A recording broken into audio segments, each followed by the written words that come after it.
Welcome to Destination Deanna. I'm Deanna, love guide to all and kept wife strategist to the women I'm called to serve. Please consider my channel your self-help learning library for love. Join me every Monday at 1 p.m. Central Standard Time for our weekly coaching gem, where I give guidance to elevate your love experience. And on Wednesdays at 1 p.m., tune in for Sounds About Wife, where I give my unique wife perspective and prepare professional women like you to become kept wives.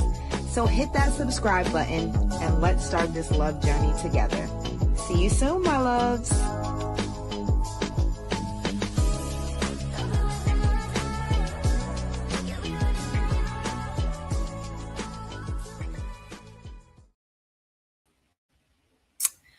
Overgiving is one of the most respected relationship habits and one of the most quietly destructive, because overgiving rarely feels like sabotage.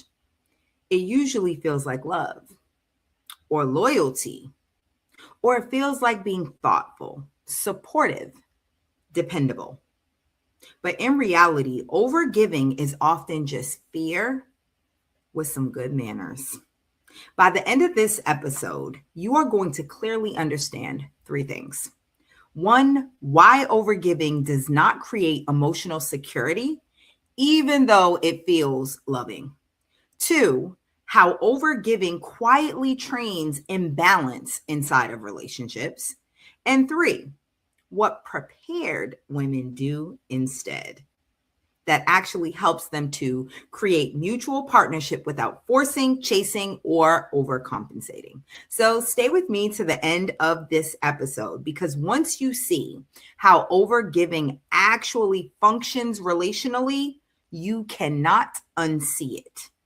And that is what will change how you choose, how you give, and how safe love begins to feel for you. Welcome to another episode of Sounds About Wife. We are in season 3. This is episode 7, Why Overgiving Creates Relationship Imbalance. On Sounds About Wife, here we talk about the mindset, identity, and relational wealth required to experience love that actually sustains you. And I am your host, Deanna Washington, known as the Kept Wife Strategist and your relational wealth advocate. So today we're talking about overgiving and why it feels generous, but often creates relational instability. So normally these episodes are live, but I'm currently on my love sabbatical. So episodes 7 and 8 this season are pre-recorded. The judge will still be there. The only difference is any questions you may have or comments that you want included, please just leave them in the comments. And I promise you, when I get back from my love sabbatical, I will get back to them. Okay, so let's begin. I like to start the episodes by kind of activating your Keptie lens, right? So we're going to talk about the common patterns and how to increase your awareness around them so you can change your lens for how you're seeing love. So I wanted to begin with one of the most common belief patterns that I see in women who deeply desire commitment, but often feel emotionally exhausted inside of relationships as well. The belief underneath overgiving is simple and it's deeply human. So if you identify with this, I do not want you to feel isolated. You are in good company, okay? But here's the belief simplified. If I give enough, I will be chosen. And I want to say this so gently, but honestly, overgiving is usually just a strategy. Okay, it's not a sign of virtue. And it's the strategy women often use when they don't feel fully secure being selected simply for who they are. So they become useful, they become helpful, they become the solution. But here is what the Keptie lens reveals that most women never consider. When you consistently position yourself as the solution, you slowly stop being experienced as the woman. What does that mean? That means you stop being pursued. You stop being cherished. You stop being carefully considered because the relationship begins revolving around what you provide instead of who you are. So overgiving often looks like this. Let me give you some tangible examples, and I want you to do a self-examination. Does this apply to you? Doing more than your share consistently. Planning everything. Initiating emotional conversations and repair. Carrying the emotional temperature of the relationship. Offering forgiveness without repair. Giving access before consistency is demonstrated. And almost always, there's a good explanation behind this, right? There's a reason for it. And it sounds like this. I don't want to be difficult. I really like to help. This is just how I love. Listen, I'm all for being generous. Generosity is beautiful. Helping is beautiful. Giving is beautiful. But let me tell you the strategic feminine truth.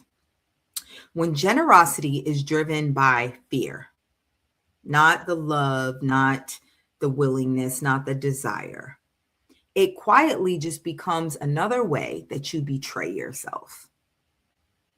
So how do we apply this? Let's make this even more real for you to kind of put yourself into it. I see women enter relationships with the best of intentions. They want partnership to feel easy, supportive, harmonious. So they step in early and start stabilizing everything. They plan dates when he forgets. They smooth tension when conflict arises. They initiate emotional clarity when communication feels off. They carry consistency when it hasn't been established yet. And it feels loving in the moment. But relationally, something very important begins to happen. That overgiving that's being displayed through those examples I just gave, they create what I call invisible relational debt. Not for the other person, though, for you. Because you are constantly spending emotional, logistical, and relational energy to hold the connection together. And when you spend without replenishment, you do not become secure in love. You actually become more depleted inside of it. And here's another dynamic that most women never realize. People rise or fall to the standard that you normalize, right? I know we talk about setting standards, and that's one thing when you can set them and you can clearly communicate them. But the miss that I'm often seeing is the standards aren't normalized. So it looks like an act. It doesn't look like a standard. It looks like a one-off. So if you constantly fill in relational gaps, the other person never has to develop capacity to meet you there. You're always the one doing it. You become the compensator. They become the beneficiary. And that dynamic slowly shifts partnership into management. It stops feeling like romance and starts feeling like yet another responsibility. So let's elevate the conversation even more because it's called Sounds About Wife.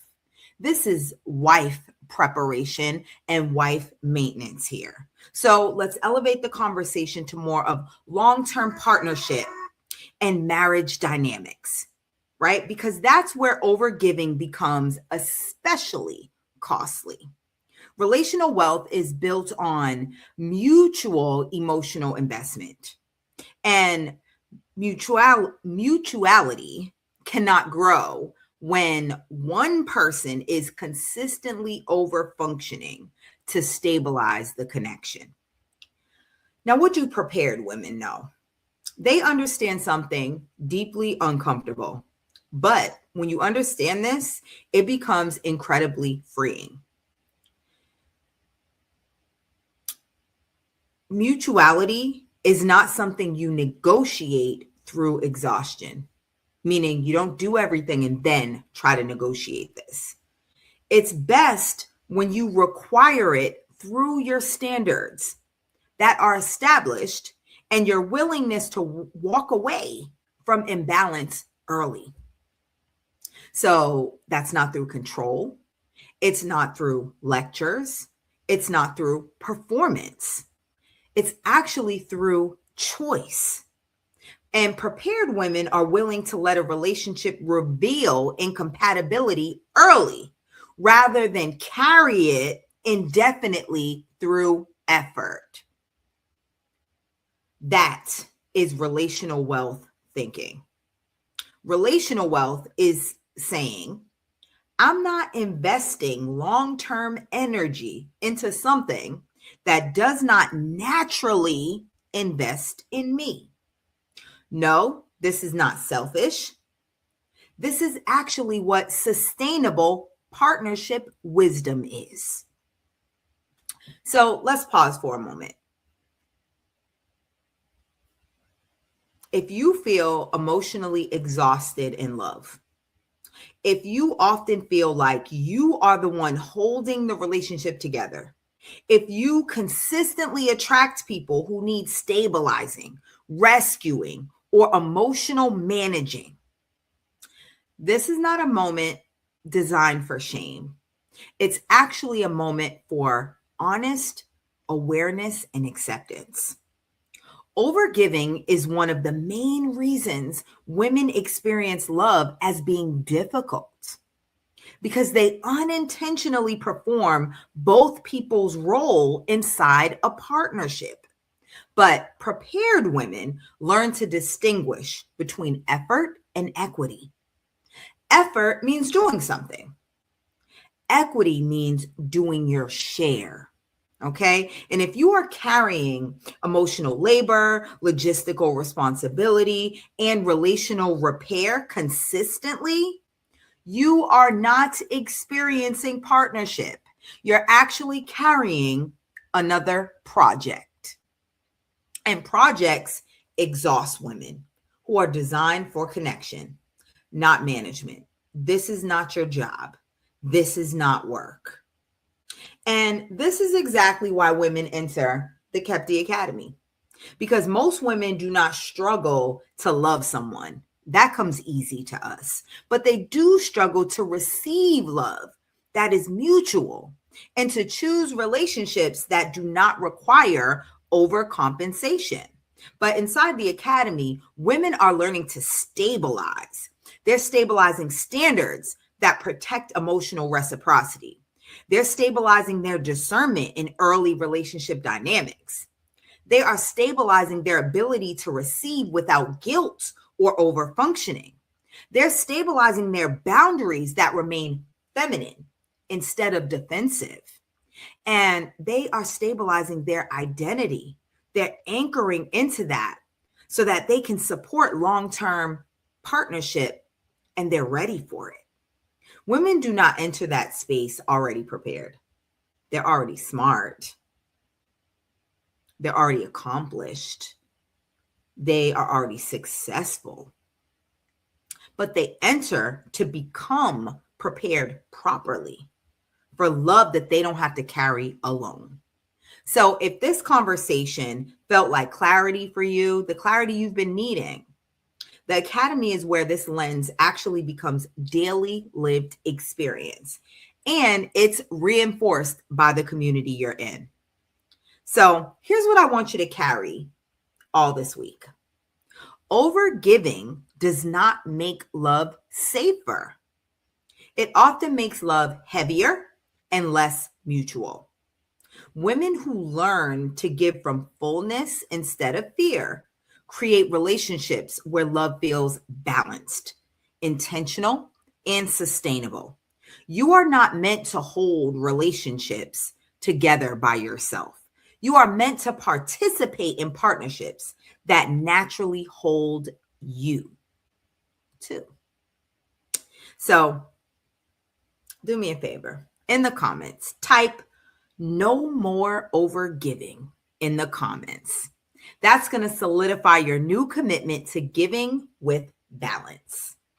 Thank you for taking the time to watch this episode. I will see you next week for episode 8 that is also pre-recorded. So make sure you like it, you leave your comments, and I will see you live after my sabbatical. And that sounds about right.